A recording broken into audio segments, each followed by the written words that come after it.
votre premier coup d'éclat, si je puis dire, c'est, on vous a connu en France, on a entendu parler de vous pour la première fois, mis à part les gens de votre région, quand vous avez fait cette fameuse grève de la faim à l'Assemblée nationale contre une délocalisation d'une usine dans votre région. Et moi, je me souviens très bien de cette période. Et ma première réflexion à l'époque, donc je vais parler en mon nom, hein, je ne sais pas ce qu'en pensent les gens, c'est que je me suis dit comment un député, un élu de la République peut se mettre dans cette position finalement de chantage vis-à-vis de l'État. Tout simplement parce que pour moi, c'était la suite normale et logique d'un combat engagé depuis longtemps, d'une manière diplomatique, d'une manière administrative, voilà, comme on parle au patron, etc., et qui ne tournait pas à mon avantage. Je ne voulais pas perdre cette usine parce qu'il n'y avait aucune raison. C'est une usine qui gagnait beaucoup d'argent. J'avais été l'acquérir moi-même au Japon en empruntant l'argent du billet d'avion pour me rendre au Japon. Et c'est une usine qui avait cette caractéristique et qu'elle a toujours, c'est qu'elle traite l'aluminium, elle explose l'aluminium, elle en extrait le pigment avec deux finalités. La première finalité, c'est la peinture métallisée qui permet de peindre 60% des voitures, des avions et des bateaux, enfin de tout ce qui est peint métallisé du monde, c'est beaucoup, hein, 60%. Et l'autre finalité, c'est la poudre explosive qui équipe la fusée Ariane et le missile Exocet qui équipait le missile Exocet. Donc ils étaient arrivés, ils étaient dans un lieu qui leur convenait très bien. Il ne fallait pas trop de bruit, et puis c'était des Japonais, vous connaissez les Japonais, voilà, il ne fallait pas trop. Et le problème, c'est que Total venait de s'implanter à Lac, récupérant ainsi non pas le pétrole, parce qu'il n'y en avait pratiquement plus, mais surtout la montagne de concessions pétrolières qu'avait accumulé la Société nationale des pétroles d'Aquitaine, SNPA, et Elf Aquitaine. Ça a fait un petit peu les pages des grands journaux, de manière parfois un peu exotique, mais qui faisait que Total, du coup, a récupéré le plus grand portefeuille de concessions pétrolières. Total a des concessions pétrolières en Arabie Saoudite, c'est un des rares, des grandes raffineries à être dans cette situation-là, mais dans le monde entier. Mais Total ne donnait pas de chance à Lac. Il venait, il prenait, puis s'en allait. Et comme ça faisait un petit peu de bruit, ils ont décidé d'attirer les entreprises dans un rayon de 100 km. Et parmi elles, il y avait celle qui me concernait.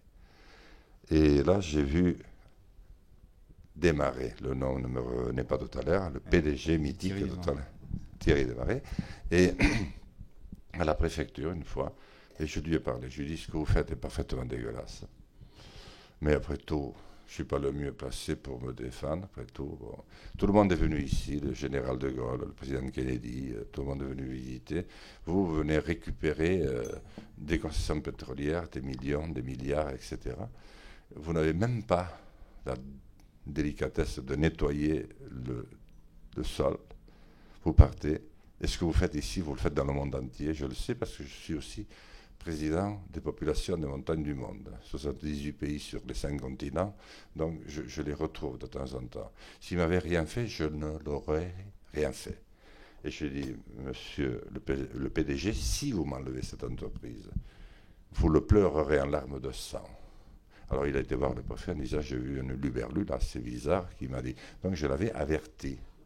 Parce que si je perdais cette entreprise, qui gagnait beaucoup d'argent, c'était la mort de ma vallée.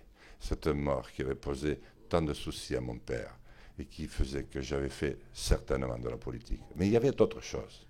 C'est que je voyais les entreprises françaises s'écrouler les unes après les autres, déjà, sans que nous en disions un mot. C'était le début de la débâcle. Délocalisation après délocalisation. Plan social après plan social. Et c'est à ce moment-là aussi qu'on a vu débarquer un père et un fils venus d'Inde pour, soi-disant, reprendre en main l'acier français. Mittal, vous parlez de Mittal. Mittal. Et tout le monde a applaudi. Et moi, je n'ai pas applaudi. Et puis tout d'un coup, tout le monde a respecté.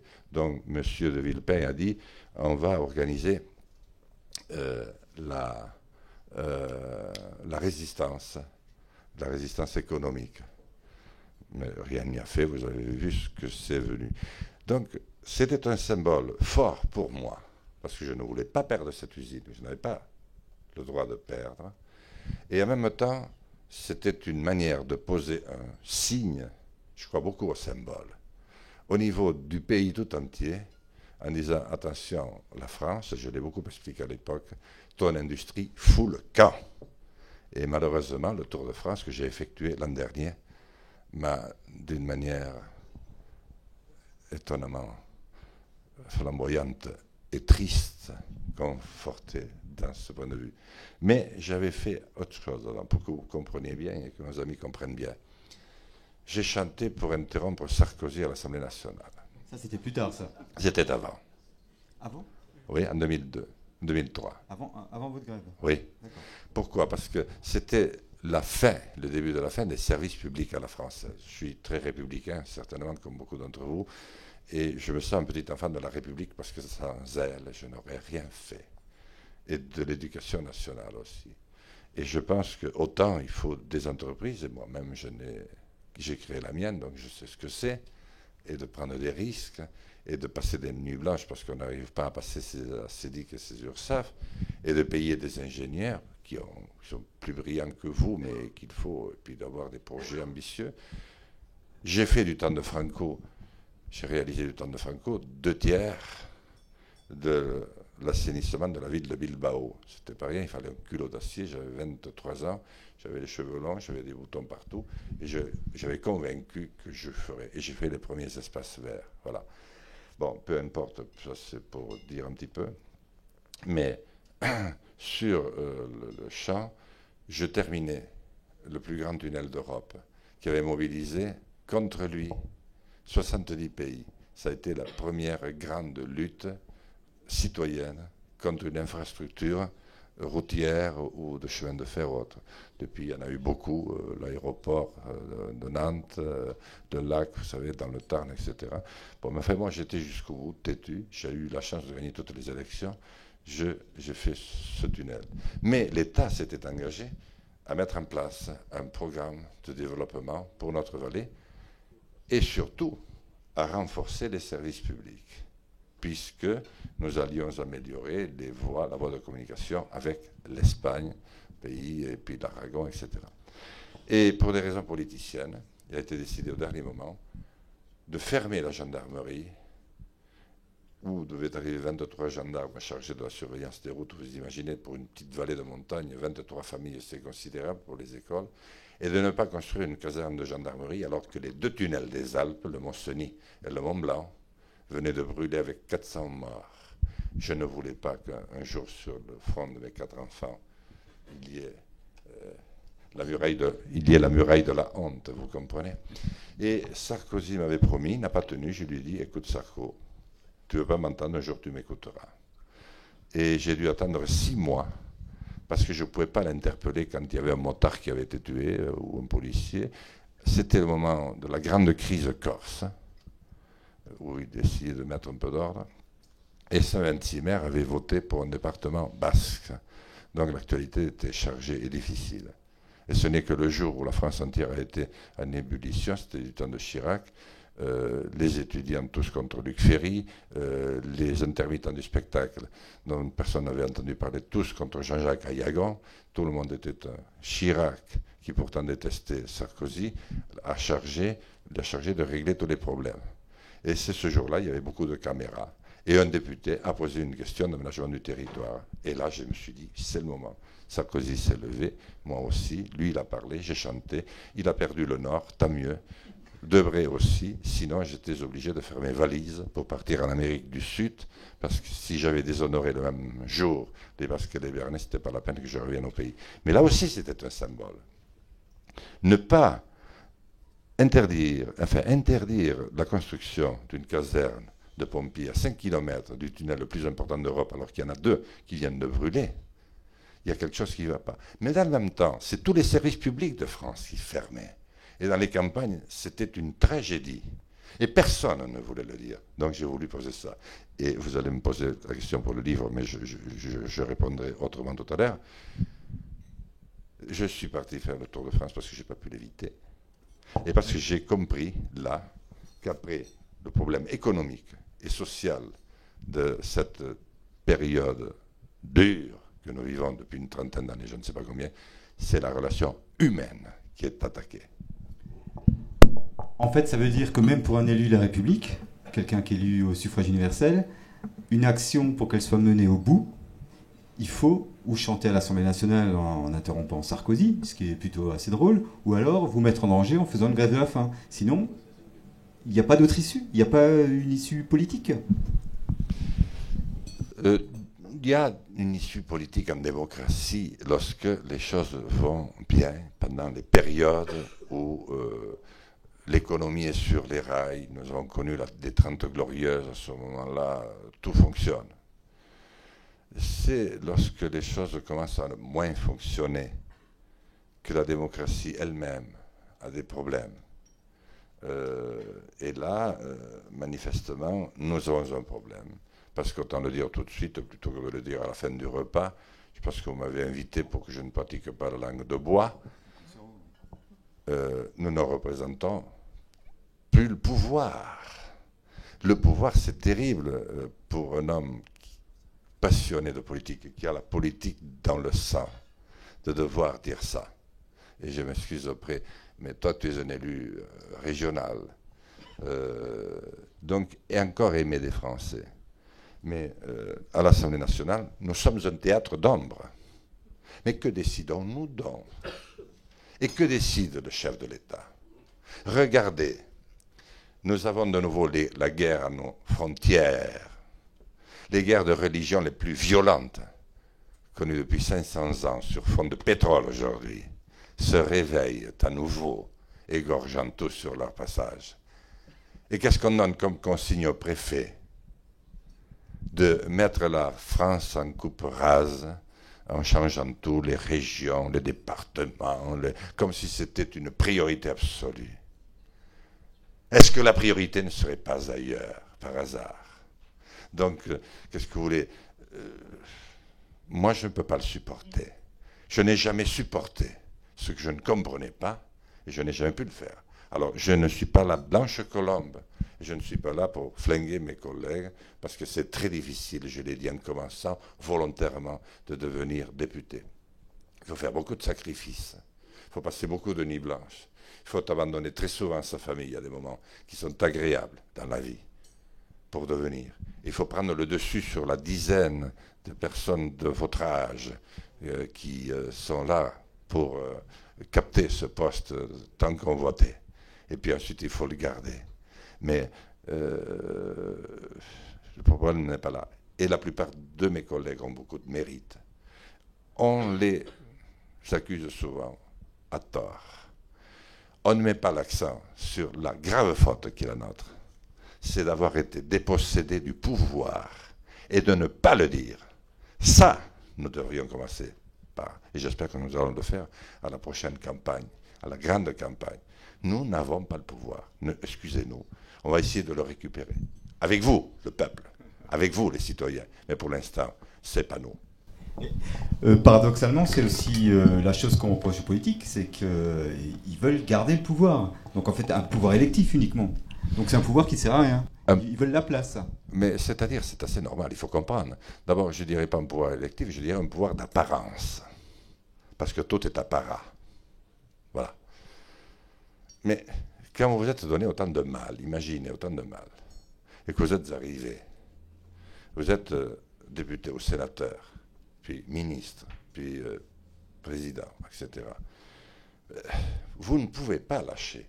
Vous avez aussi des comptes à rendre au parti, à ceux qui vous ont élus, à ceux qui ont cru en vous. Le système qui est très bien fait, qui est remarquable pour des périodes au long cours où les affaires marchent, demande un peu plus d'altruisme et beaucoup plus de déterminisme lorsque le temps se fait dur. Et lorsque les vents de l'histoire se lèvent, or, ils se sont à nouveau levés depuis quelque temps. Donc, à ce moment-là, vous êtes amené à prendre des décisions ou à ne pas les prendre. Or, dans les moments de tranquillité, tout le monde prend sa part de pouvoir. Les partis politiques, notamment, qui sont tout puissants, plus ils sont faibles d'ailleurs, plus ils sont puissants. Seulement, il faut faire attention parce que nous allons tous les perdre. Nous allons tous les perdre si on ne fait pas attention. C'est des nouveaux qui vont arriver. Vous voulez dire quoi exactement par là? Plus ils sont faibles, plus ils sont puissants.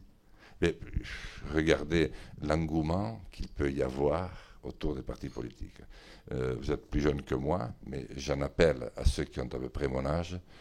Nous étions tous fous de politique. Nous étions tous gaullistes, centristes, surtout socialistes d'ailleurs, parce que moi j'ai connu cette période avant l'arrivée de François Mitterrand.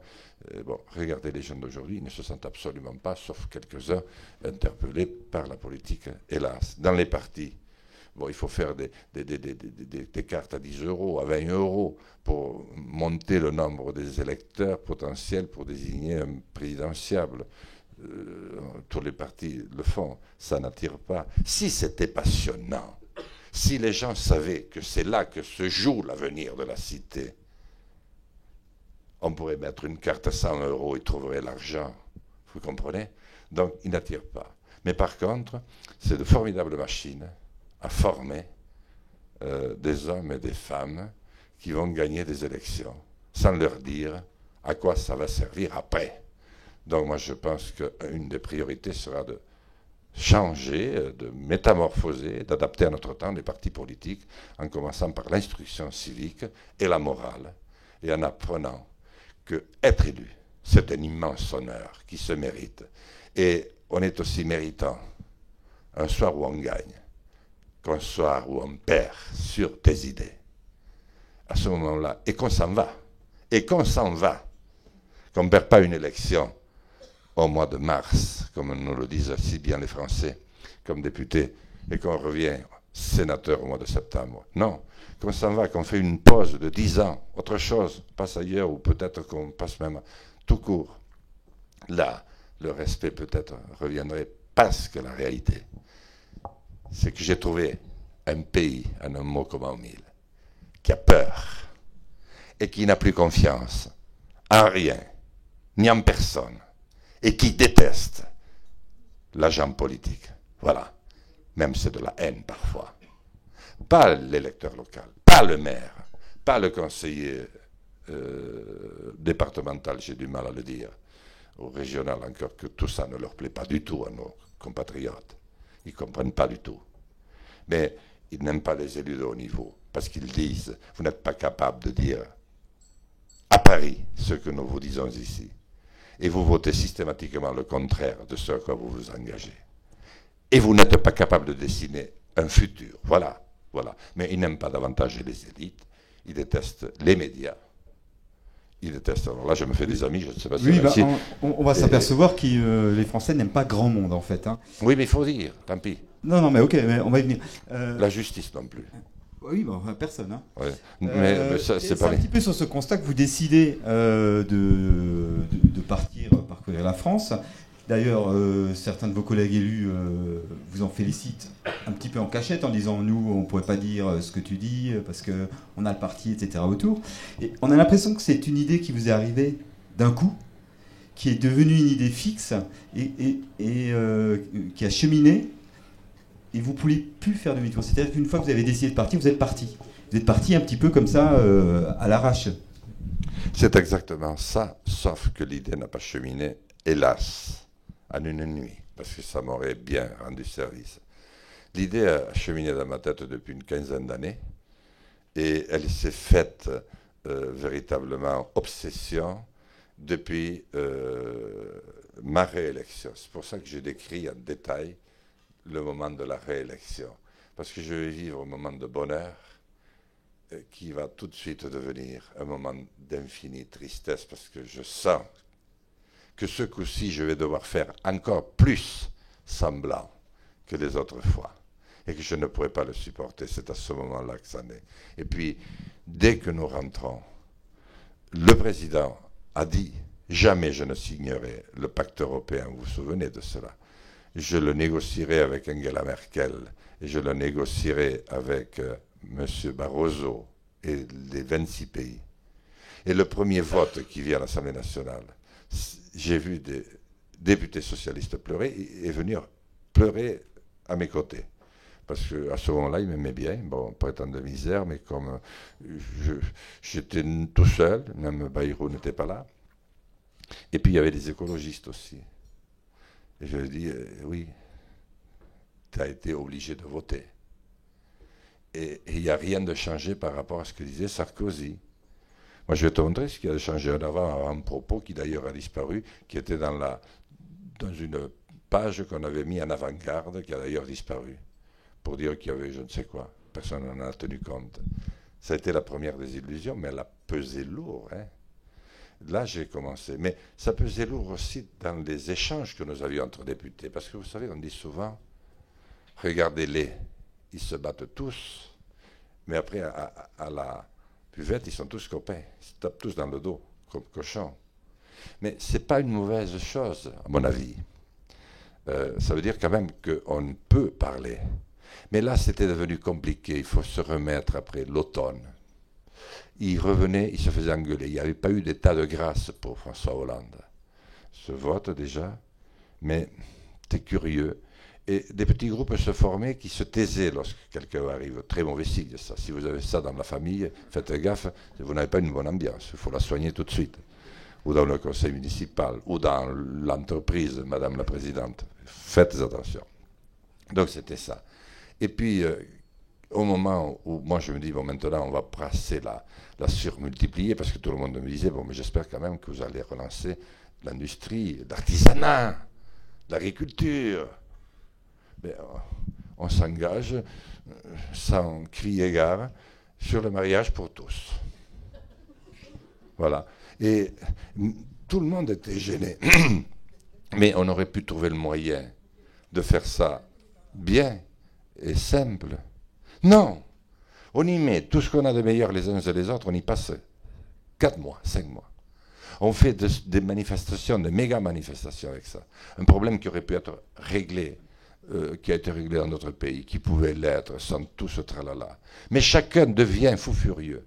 Ça a été politisé à l'extrême, parce que la gauche a voulu mettre à tout prix sa marque, comme si on avait supprimé la peine de mort, ce qui était autre chose. Et la droite a voulu faire de la résistance. C'est un des plus mauvais moments. Et là, je me suis dit, je marcherai. Mais seulement après. Quand vous êtes dans votre propre famille, et que vous voyez vos enfants, que vous voyez votre femme, à qui vous avez déjà imposé tant de choses. Bon, c'est dit, je vais me marier avec un député, mes problèmes sont réglés. La pauvre, non, elle ne s'était pas dit ça, heureusement. Mais enfin, je n'étais pas député non plus quand on s'est marié, mais elle savait que j'étais très occupé. Bon, eh bien, c'est autre chose. Et puis vous vous dites, comment je vais expliquer à ceux qui ont voté pour moi que je m'en vais marcher ailleurs? Et je savais que ce serait difficile parce que cette marche a été appréciée globalement partout en France, mais détestée par mes électeurs, mes proches et tous ceux qui m'entourent, sauf mon frère et ma mère.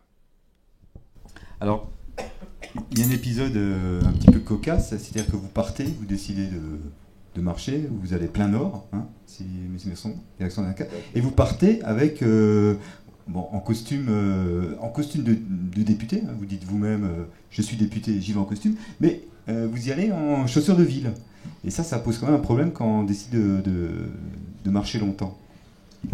Oui. Enfin, ma question, c'est qu'il n'y a pas de préparation. Non, je n'ai pas préparé. J'avais déjà eu assez de mal à me préparer dans ma tête. Les cauchemars, c'est terrible. J'ai eu les mêmes cauchemars avant la grève de la faim. Vous ne décidez pas que vous allez peut-être mourir, parce que j'étais décidé à mourir si je n'obtenais pas gain de cause. Vous ne prenez pas la décision de vous déshonorer. Vous étiez préparé à mourir ? J'avais préparé tout le nécessaire avec mon notaire, qui est venu voir tout ce que j'avais dans mon bureau à l'Assemblée nationale, que j'ai reconvoqué. Une deuxième fois, ce n'est pas pour faire dans le pathos, hein, mais c'est pour dire, puisque vous m'interrogez, je vous le dis, parce que le médecin qui est venu me voir et puis qui ensuite m'a aidé à remonter la pente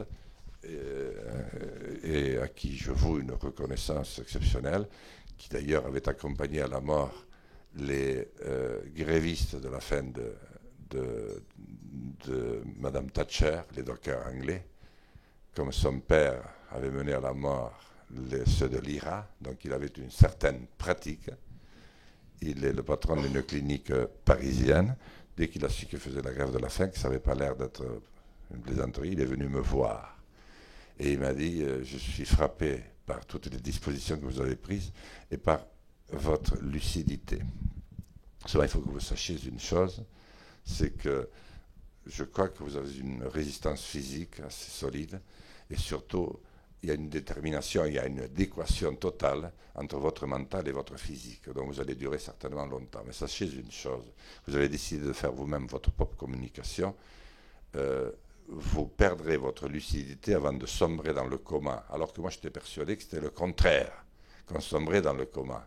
Et quand j'ai su ça, j'ai fait revenir le notaire pour changer, parce que je ne voulais pas entacher en quoi que ce soit l'honneur ou la responsabilité de ma femme et de mes enfants. Donc j'ai fait changer quelques lignes. Donc je savais que pour gagner, il fallait aller jusqu'au bout, donc envisager la mort. Mais j'étais persuadé que je ne mourrais pas parce que je gagnerais. Vous comprenez? Ça, c'est le combat. Et donc vous partez exactement dans le même état d'esprit à Dunkerque. Oui. C'est-à-dire que vous êtes déterminé, Oui. Mais à quoi? À marcher, d'abord, alors que je n'ai aucune envie de marcher. Il y a 35 ans que je n'ai pas marché. Comme je vous l'ai dit, j'ai marché beaucoup dans ma jeunesse, berger, transhumant, etc. Et je n'avais aucun besoin de marcher non plus. Parce qu'il y a un chemin de Saint-Jacques-de-Compostelle qui passe juste devant chez moi. Un de mes plaisirs, c'est de discuter avec les pèlerins de Saint-Jacques-de-Compostelle, et c'est une excellente expérience humaine. La plupart, si je peux me lever, j'ai besoin, vous voyez, de libérer mon... Ça fait longtemps qu'on ne l'avait pas fait. Voilà. Non, alors, donc, j'ai besoin... Voilà. Non, mais je me rassois. Non, c'est-à-dire que je venais de gagner cette élection. J'avais tout pour être heureux. J'étais planqué. Je venais de passer mon entreprise, enfin, il y a quand même 10 ans, à mes cousins, qui prospéraient très bien, un peu le clan des Siciliens. Je venais d'être réélu député, et bien qu'est-ce qu'il me fallait? Accueilli à bras ouverts partout, je n'étais pas au pouvoir, il n'y avait plus Bayrou à mes côtés à l'Assemblée nationale, bien que je l'aime beaucoup, j'étais tout seul, je pouvais parler, je pouvais enfin dire tout ce que je voulais tout seul, il ne me manquait rien. Donc je n'avais pas vraiment besoin de marcher pour me retrouver, je ne m'étais d'ailleurs jamais retrouvé aussi bien. Sauf que je ne pouvais pas supporter ma situation. Voilà. Et c'est cette idée fixe dont vous parliez tout à l'heure, comment elle est venue, qui s'était incrustée dans ma tête. Je me suis dit bien des fois, j'aurais préféré qu'elle s'incruste dans la tête d'un de mes adversaires, parce que ça l'aurait occupé quelque temps. Seulement, elle était tombée dans la mienne. Donc je me couchais très tard, même signé, j'essayais de lire jusqu'à 3 heures du matin pour me tuer pendant cet hiver. Et puis, après, j'essayais d'aller dormir. Rien à faire, 1 heure après, j'étais réveillé. La signature des parapheurs, vous savez, ces monstrueuses piles de courrier qu'il faut signer, m'apparaissait douce à l'égard du tourment que j'avais. Je pensais, il faut que tu le fasses. Mais tu te rends compte combien tu vas te faire critiquer, combien tout le monde va dire encore un coup de ce député atypique qui manque de lumière, qui a besoin qu'on parle de lui à tout prix, qui est incapable de faire quelque chose de fond, et qui va encore nous faire un coup, et ce coup-ci à la charge des contribuables dans un moment de grande crise, je voyais tout ça. Et puis l'instant d'après, espèce de salaud, tu es un dégonflé. Tu sais qu'il faut le faire et tu ne veux pas le faire. Donc tu vois combien c'est sympathique ce genre de situation. Pour essayer de tuer mon esprit, j'ai même essayé de relire mes livres. C'est vous dire. Tu n'es pas capable d'en lire 2 lignes. Pourtant, j'adore les lire quand même. J'ai eu tellement de mal à les écrire. Et puis j'allais marcher dehors. Il faisait un froid de canard. Et puis je me couchais à 6 heures, à peu près mort. Demi-heure de mauvais sommeil. J'étais raide la journée. Je me disais jamais je le ferai. Non, ils peuvent toujours aller courir. Je suis député, après tout. Merde, je suis député. Et ça me reprenait. Voilà. Et puis, je faisais ma cure à Paris. Je voyais les collègues qui disaient, cette semaine-ci, On ne va pas voter parce que chez moi, et il y avait la grande période de la crise de Lorraine. Moi, je ne peux pas, compte tenu de ce qui se passe. Et puis, je les voyais, les pauvres. Ils allaient de nouveau voter. Et je leur disais, vous allez monter ces marches et vous allez voter. Et d'ailleurs, vous êtes capables de voter que, vous voyez, nous sommes à Mulhouse ce soir, avec des amis très sympathiques, et nous sommes dans un lieu très chaleureux. Eh bien, nous sommes capables de voter qu'il est 8 heures du matin, qu'il neige et qu'il y a 1 mètre de neige dans cette salle.